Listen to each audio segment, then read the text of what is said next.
Hello, it's your boy Mr. CV. I'm back. I'm back with another special video, and I'm back on CV Football.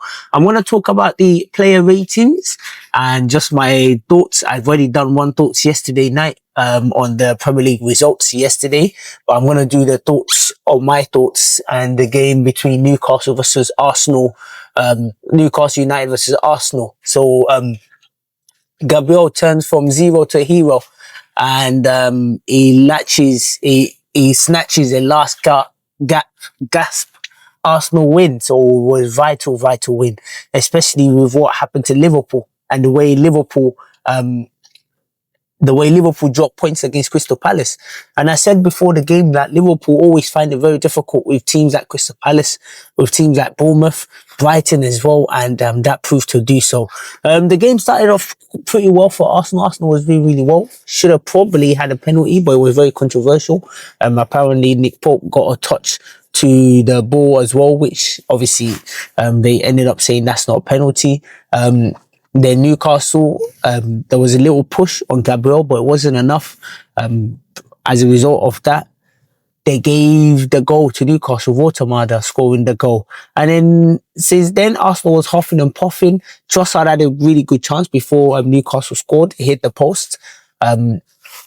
Saka as well was looking threatening as well. Lots of good saves. Eberiche Eze in that number 10 role was absolutely, had lots of shots as well, and great save. He took great saves from Nick Pope to really stop those shots, and Nick Pope was fantastic. And I've heard as well he got 4 clean sheets in the last 5 matches, which is absolutely ridiculous. Honestly, he was playing really well. So let me go into the player ratings.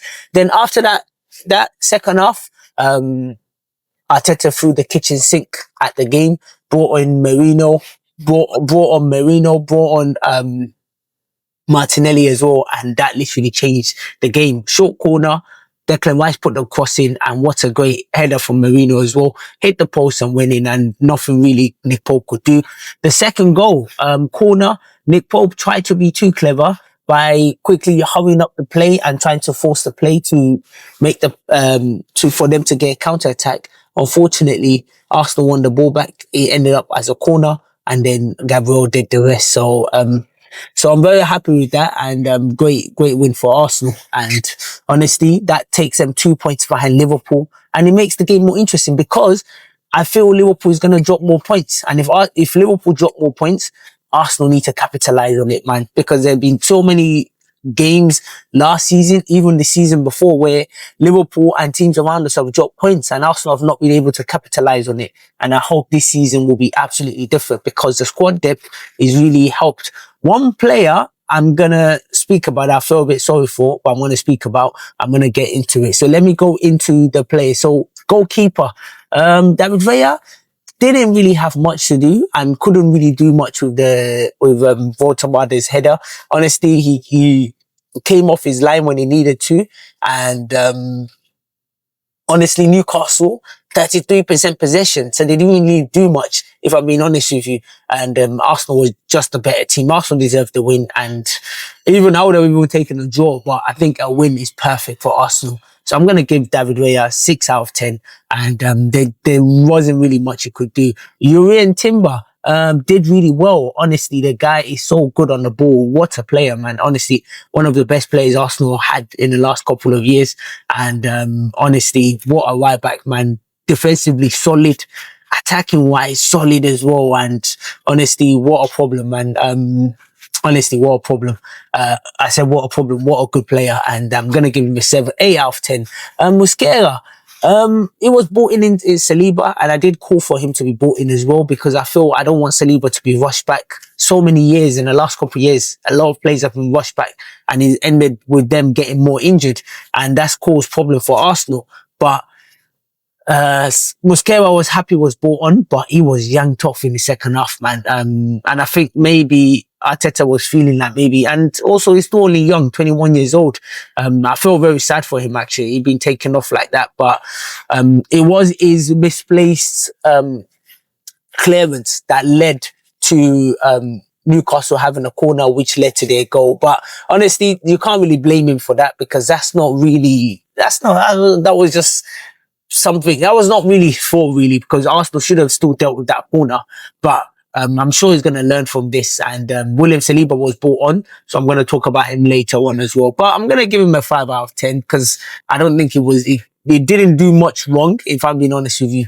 Gabriel, he was the true villain in the match. Conceded, to be honest with you, he was more at fault for the set piece than Mosquera was, if I'm being honest with you. That goal that Arsenal conceded, because that push on him was very, very soft, too soft in my opinion.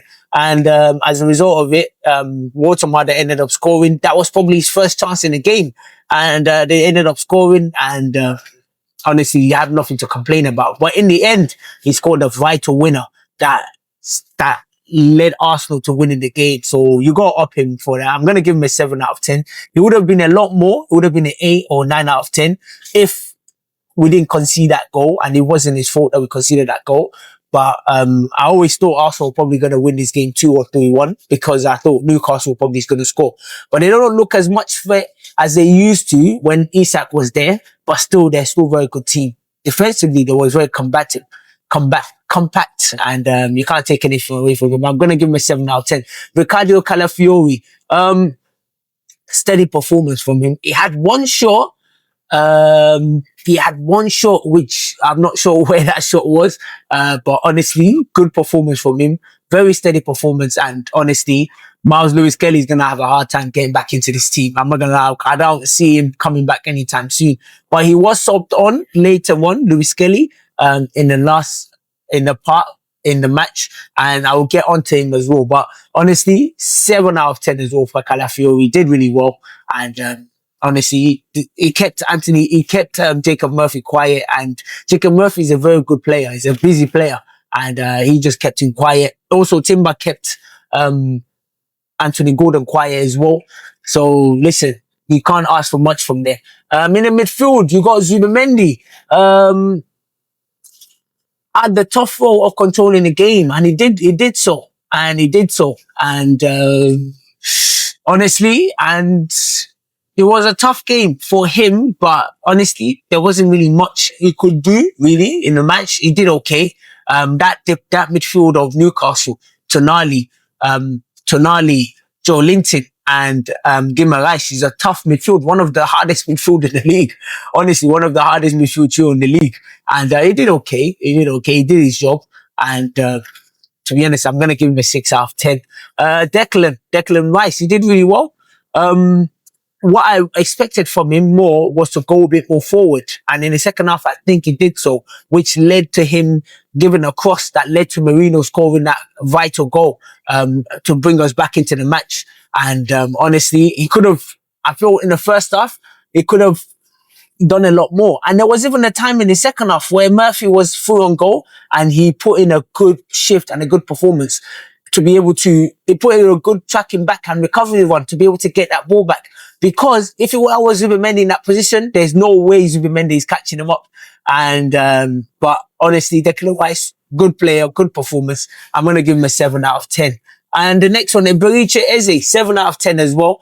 Had lots of good shots in the match, honestly, which led to, Nick Pope having to save a lot of shots in the game. And honestly, overall, he was really good in that number 10 position. But listen, as much as I like Eberiche Eze, I think some people are sleeping on Odegaard, and I think Odegaard, they'll be very, very vital in the match and in the team as a squad, in the squad depth. So listen, I'm not gonna just say because Eberiche Eze had a good game, all of a sudden we're gonna get rid of Martin Odegaard. I think they're both as equally as important as each other, and they both bring different things in the match as well, in the team as well. So, but I'm gonna give him a 7 out of 10. And he was our biggest threat in the match in the second half, especially.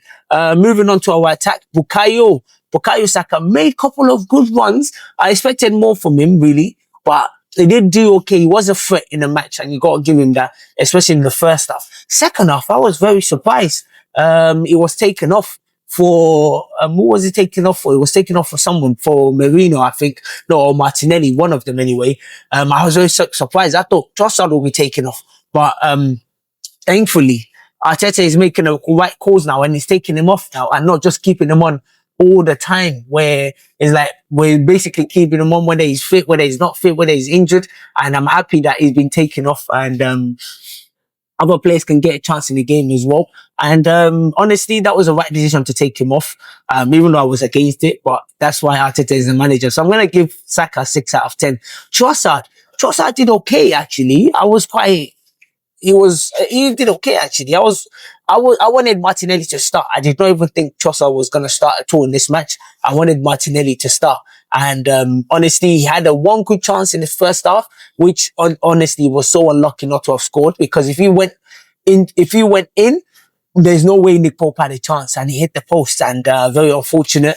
But in saying that, Trossard, he was okay. He was decent in the match, and I'll give him a 7 out of 10. Victor Gyökeres. Now, I know Victor Gyökeres didn't score. There were times where he should have done better with his feet, but honestly, this guy link-up play is ridiculous. Honestly, his hold-up play is absolutely ridiculous.